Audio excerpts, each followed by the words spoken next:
আসমান আল্লাহ বানাইছেন কুন ফায়াকুন বইলা, জমিন আল্লাহ বানাইছেন কুন ফায়াকুন বইলা, ফেরেশতা আল্লাহ বানাইছেন কুন ফায়াকুন বইলা, কুল কায়নাত আল্লাহ বানাইছে কুন বইলা।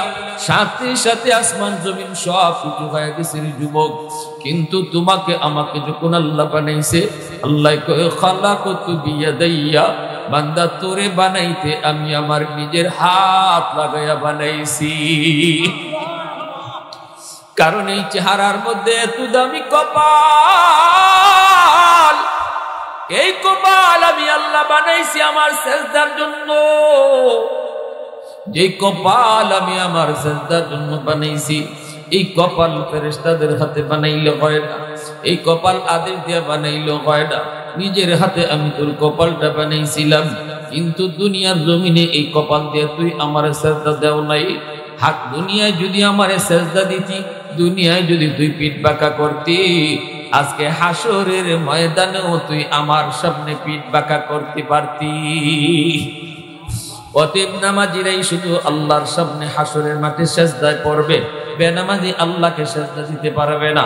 ওয়া ইযা কিলা লাহুম ইরকাউ লা ইয়ারকাউন, আল্লাহ পাক রব্বুল আলামিন কয় ডাকা হবে রুকু করো, সেজদা করো, কিন্তু ওরা রুকু পারবে না, সেজদা দিতে পারবে না। এরা কারা? কয় এরা বেনামাজির দল। এ যুবক একটু লক্ষ্য করে শুনো, মনটা দিয়ে শুনো। এ যুবক, তোমার যৌবনের ইবাদত তোমাকে আল্লাহর ওলি বানায় রে।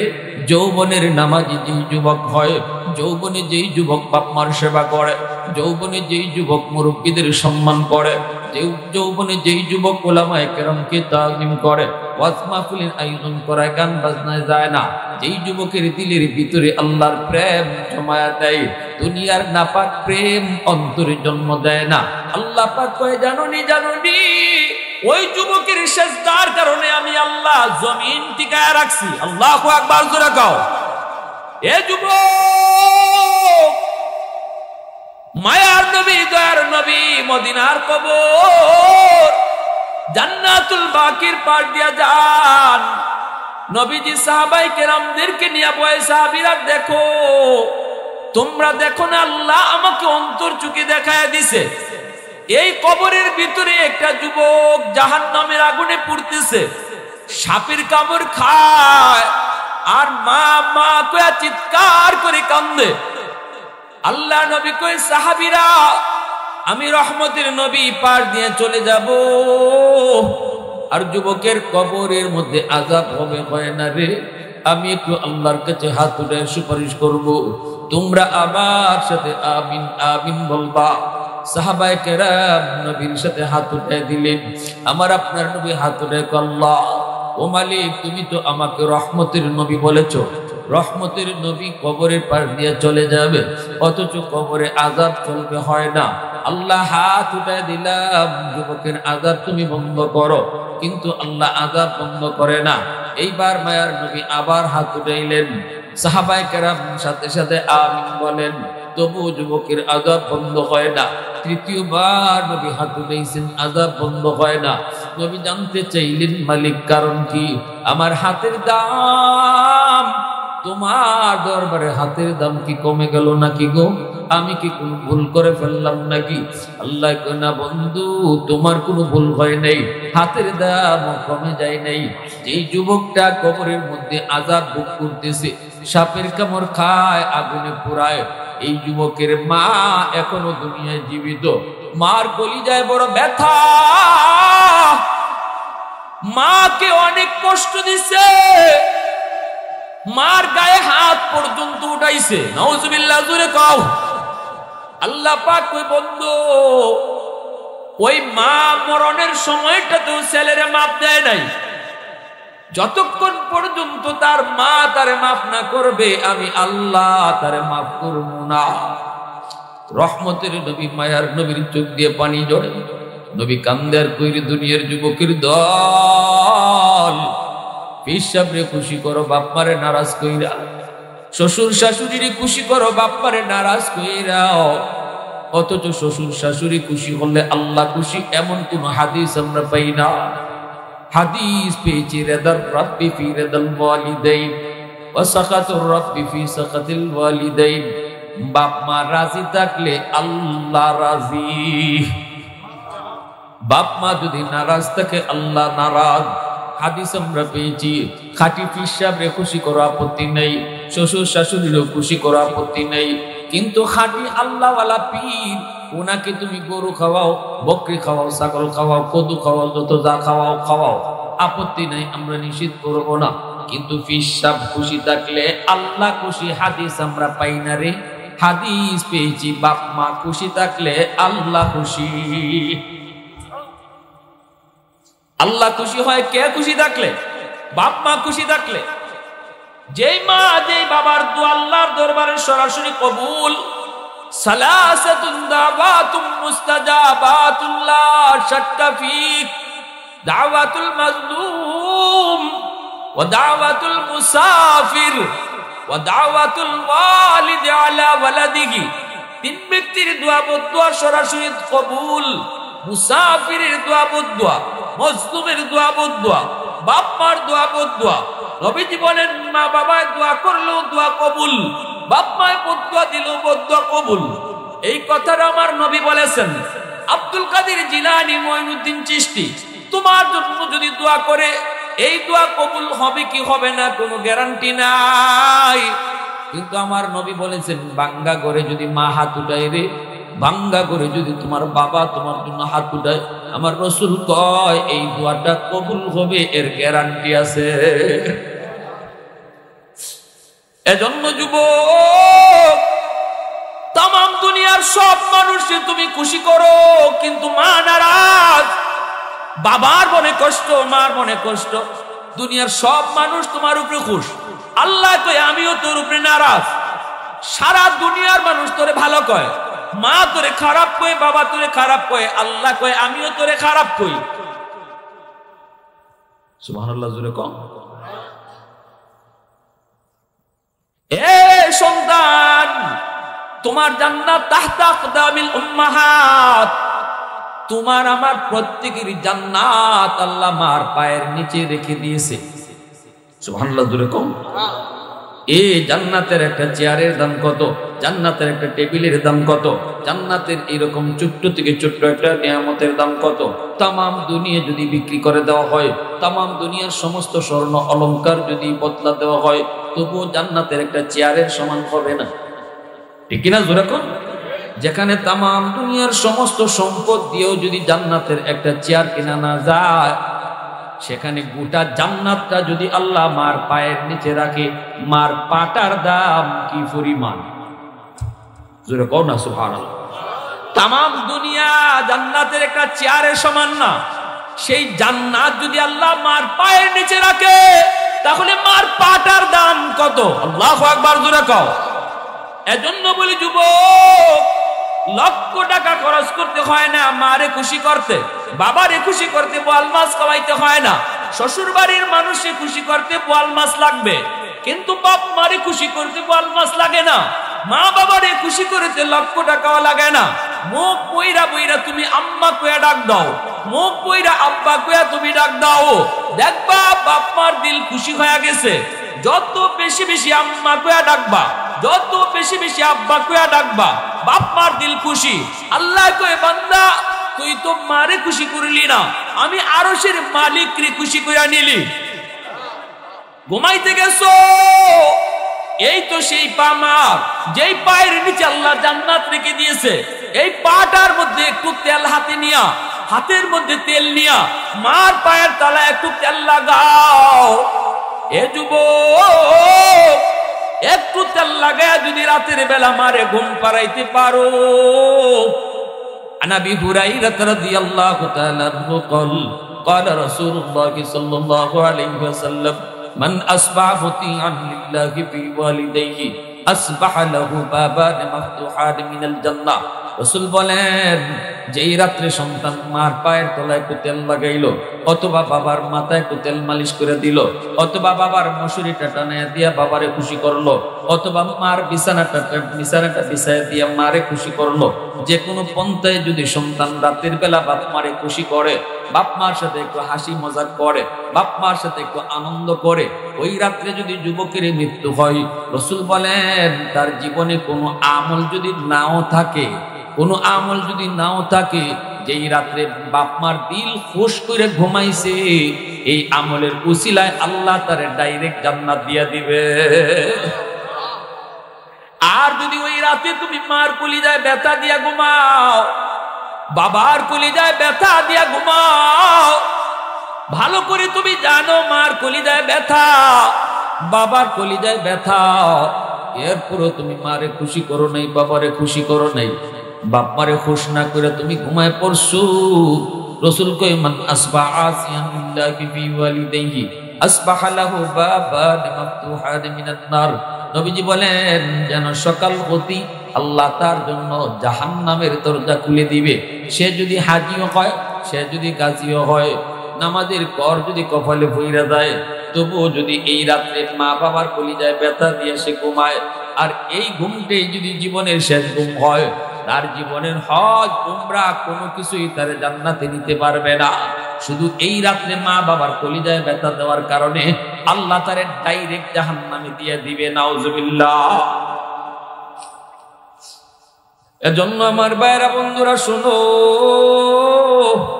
মূসা নবী কইছিল আল্লাহ জান্নাতে আমার বন্ধু কেডা হইব গো, আল্লাহ একটু দেখাইবানি। আল্লাহ কই যাও অমুক বাজারে যাও, যায় দেখো একজন কসাই গরুর গোশত বিক্রি করে। মূসা নবী সেই লোকটার পায়ে গেলেন, পরিচয় দিলেন মা, না দিয়া মূসা নবী কই বাইরে আমি তোমার বাড়িতে কোন মেহমান হব। মূসা নবী আল্লাহরে জিজ্ঞাসিল, আল্লাহ কসাই মানুষ আমার বন্ধু কেমনি হবে জান্নাতে, কি আমল একটু কও। আল্লাহ কয় আমি আমল কইমু না, তুমি যায় খুঁজা বাইর করো। মূসা নবী সুরত দইরা তিনি পরিচয় না দিয়া এই লোককে এসে বলেছেন, ভাই আমি একজন মুসাফির মানুষ, আমারে কি আজকে তোমার বাড়িতে মেহমান হিসেবে নিবা? অসুবিধা নাই, চলেন ভাই, আমি তো মুসাফিরের পাগল, আমি তো মেহমানের পাগল। ও ভাই আমি আপনি মনে করি মেহমান আইলে আমার আপনার কমায়া যায়, অথচ রসুল কয় মান আরাদা আইয়াবসুতা রিজকা ফালইউকরিম দাইফা। রসুল কয় মেহমান আইলে তুমি দেখো কমে, আর আমি রসুল বলতেছি, আল্লাহ আমারে কইতেছে মেহমান আইলে তোমার বাড়ে। জোরে কও না মিয়া সুবহানাল্লাহ। এখন আমার আপনার দেখা ঠিক না নবীর দেখা ঠিক? জোরে কও, আমারটা ঠিক না নবীজিরটা ঠিক? আল্লাহ রসুল কয় তুমি দেখো কমে, আর আমি রসুল দেখি বাড়ে। ওই লোকটা মেহমান হিসেবে মূসা নবীর নিয়ে গেছে, সে তো আর জানে না ইনি যে মূসা নবী। বাড়িতে যাওয়ার পর মূসা নবী তিনি দেখেন লোকটা বউয়ের রুমেও ঢুকলো না, সন্তানের কাছেও আগে গেল না, হাতের মধ্যে কিছু খানা, এই খানাটা নিয়ে মা রুমে যায় আগে ঢুকলো, রুইকেই মাকে কোলের মধ্যে উঠাইলো। একদম বৃদ্ধ হয়ে গেছে মা, পূজা হয়ে গেছে। এই মাকে কোলের মধ্যে উঠাইয়া শিশু বাচ্চারে যেভাবে মা খাওয়ায়, এইভাবে আজকে সন্তান তার মাকে কোলে নিয়া নিজের হাতে মাকে তুলায় তুলায় খাওয়াইতেছে। মূসা নবী দেখে ওই যুবক, তার ছোট্ট দুইটা অবুঝ শিশু বাবার পা পইরা কান্না করে আর বলতেছে, বাবা সারাদিন কিছু খাই নাই গো বাবা, পেটের ক্ষুধায় বড় অস্থির, আব্বা আমাদেরকে খানা দাও। সন্তান দুইটা বাবার পায়ে পড়ে গেছে, কিন্তু এরপর মূসা নবী বাচ্চাদেরকে খানা দেয় না। মূসা নবী মাথার মধ্যে হাত তুলায় কই, বাবা একটু ধৈর্য ধরো, একটু ধৈর্য ধরো, আগে তোমাদের দাদুরে খানা খাওয়ায়া নেই। আল্লাহ নবী মূসা কালিমুল্লাহ সব দেখতেছে, বাচ্চাগুলির আগে খাওয়াইলো না, মারে আগে খানা দিল। আল্লাহু আকবার জোরে কও। নিজের কলিজার টুকরা সন্তান পায়ে পড়ে কান্না করে, এরপর বাবা সন্তানের মুখে খানা না দিয়া মার মুখে খানাটা দিতেছে। মূসা নবী দেখতেছে মা পিড় করে কি যেন দোয়া করলো। এইবার মূসা নবী কই, ভাই রে, ও ভাই এই বাচ্চাগুলি কার? বলে বাচ্চাগুলি আমার। ইনি কে? কইনি আমার মা। বাচ্চাগুলি কান্না করে পেটের ক্ষুধায় তুমি খানা দেও না কেন? কয় আমি আগে আমার মাকে খানা খাওয়াই, এরপরে বাচ্চাদেরকে খানা দেই। মুসা নবী কয় এটা কতদিন ধইরা তুমি এই আমল করো? লোকটা কয় মুসাফির আজকে 40 বছর যাবত এই আমল করি। কি যেন মা দোয়া করলো শুনি নাই, বুঝি নাই। কয় মা 2টা দোয়া করে, একটা দোয়া কবুল হয়ে গেছে, আমি পেয়ে গেছি নগদ। আরেকটা দোয়া কেমনে কবুল হবে তা জানি না। একটা দোয়া করে, আল্লাহ আমার সন্তানকে তুমি দুনিয়াতে রিজিকের অভাব দিও না, আল্লাহ তুমি অভাবের মধ্যে ফেলাও না। এই দোয়াটা আমার কবুল হয়ে গেছে, আমি কোনো অভাব টের পাই না। আল্লাহ আমাকে বড় আরামে রাখছে, দুনিয়ার জীবনটা আমার বড় সুখে যাইতেছে। আরেকটা দোয়া করে মা কেমনে কবুল হবে বুঝি না। মুসা নবী কয় কি দোয়া করে কও? কয় মা কয় আল্লাহ আমার সন্তান রে তুমি জান্নাতে মুসা নবীর বন্ধু বানায় দিও। কেমনে সেটা সম্ভব? আমি একজন সাধারণ কসাই, সাধারণ একজন মানুষ, এত বড় পয়গম্বর যেই নবীর আমি জীবনে কোনোদিন দেখি নাই, এত বড় পয়গম্বর, ওই নবীর সাথে জান্নাতে আমি বন্ধু হব কেমনে? কয় মা আমার বুঝে আসে না। সাথে সাথে মুসা নবী লোকটারে টান দিয়ে বুকের সাথে বুক মিলে কান্না করে। মুসা নবী চোখের পানি ফেলায় কয় ভাই আয় আমার বুকে আয়, আয় আমার বুকে আয়। তোমার মার এই দোয়াটাও আল্লাহ কবুল করে নিছি। আমি বনি ইসরাইলের পয়গম্বর মুসা, আল্লাহু আকবার, আমি বনি ইসরাইলের পয়গম্বর মুসা আল্লাহর কাছে জানতে চেয়েছিলাম মালিক জান্নাতে আমার বন্ধু কে হবে একটু কইবানি। আল্লাহ তোমার ঠিকানায় আমারে পাঠায় দিছে। আমি বলছিলাম মালিক কোন আমলের কারণে সে এত বড় মর্যাদা পাইল? আল্লাহ কই তুমি যাই খুঁজে বাইর করো। আমি পায়ে গেছি রে ভাই, এত বড় মর্যাদা আল্লাহ তোমারে জান্নাতে দিছে শুধুমাত্র মার দোয়ার কারণে। এজন্য বলে হাকিমুল উম্মত মুজাদ্দিদ মিল্লাত মাওলানা আশরাফ আলী থানভী রাহমাতুল্লাহি আলাইহি তিনি লিখছেন, বাপ মার দোয়া যদি কোন সন্তানের উপরে থাকে, 1 নাম্বার ফায়দা দুনিয়ার নগদ ফায়দা, আল্লাহ তারে দুনিয়াতে হায়াতের ভিতরে বরকত বাড়ায়া দেয়। আল্লাহ পাক রব্বুল আলামিন বিপদ আপদ থেকে তারে বাঁচায় রাখে। অ্যাক্সিডেন্ট হয়ে গেল আল্লাহ পাক বাপ মার দোয়ার ওসিলায় অ্যাক্সিডেন্ট থেকে বাঁচায় দেয়। টাটা পড়ার কথা থাকলেও আল্লাহ পাক বাপ মার দোয়া থাকলে টাটাটা আল্লাহ কাটায় দেয়। 2 নম্বর হলো আল্লাহ পাক রব্বুল আলামিন তার রিজিকের মধ্যে বরকত বাড়ায়া দেয়। 3 নম্বর হাকিমুল উম্মত বলেন 3 নম্বর ফায়দা হলো যেই সন্তানের উপরে তার বাপ মা রাজি যুবক, ওই সন্তানকে আল্লাহ দুনিয়াতে ইজ্জতের চেয়ারে বসায়। 4 নম্বর হলো আল্লাহ তাকে দুনিয়াতে বাইতুল্লাহ মক্কা মদিনা জিয়ারত আল্লাহ নসিব করা। তোমার আমার জিন্দেগির পাওয়ার হাউস মা বাবা। এই যেখানে লাইট লাগাইছে জ্বলবে না যদি পাওয়ার হাউস থেকে লাইন ওকে করা না হয়। যদি পাওয়ার হাউস থেকে লাইন ওকে করা হয় লাইট জ্বলবে, ফ্যান ঘুরবে। তোমার আমার প্রত্যেকের জীবনে আল্লাহ কিছু লাইট লাগাই দিছে, জ্বালাইয়া দেয় নেই।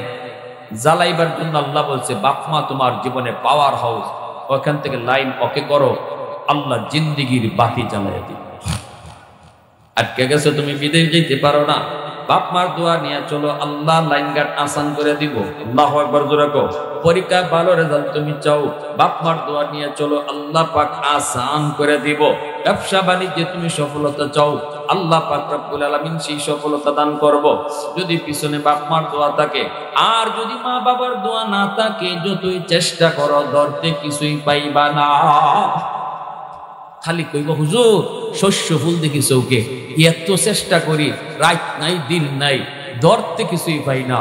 আমরা বলি গোড়ায় গন্ডগোল, আগে দেখো লাইন ওকে আছে কিনা পাওয়ার হাউস থেকে। লাইন যদি কাটা থাকে লাইন ওকে করো, আল্লাহ বাতি জ্বালায় দেয়। ঠিক কিনা জোরে কও। অতএব যাদের বাপ মা দুনিয়ায় জীবিত, আল্লাহ বলে পবিত্র কোরআনে সূরাতুল লুকমানে, আনিশকুর লি ওয়া লিওয়ালিদাইক, আমি আল্লাহর শুকরিয়া আদায় করো। সাথে সাথে আল্লাহ কয় বাপ মার শুকরিয়া আদায় করো। পবিত্র কোরআনের সূরা বনী ইসরাঈল আল্লাহ কয় ও নবী, 1 নম্বর নির্দেশ আমি আল্লাহর গোলামি করো। 2 নম্বর নির্দেশটাই হলো মা বাবার সাথে উত্তম আচরণ করো। এইভাবে আল্লাহ পবিত্র কোরআনে সূরা বাকারাতে কয় ওয়ায়াসআলুনাকা মাযা ইউনফিকুন কুল মা আনফাকতুম মিন খায়র ফালিল ওয়ালিদাইনি ওয়াল আকরামিন। আল্লাহকে বন্ধু, মানুষ তোমার কাছে জানতে চাইতেছে কোন কোন জায়গার মধ্যে টাকা খরচ করব। তার টাকা কোন জায়গা খরচ করতো, জবাব তুমি দিও না, আমি আল্লাহ দিতেছি। বলে দাও, 1 নম্বরে তার নিজের টাকা বাপ মার জন্য খরচ করতে হবে। বেতনের টাকা নিজের জন্য নয়, মার জন্য, বাবার জন্য।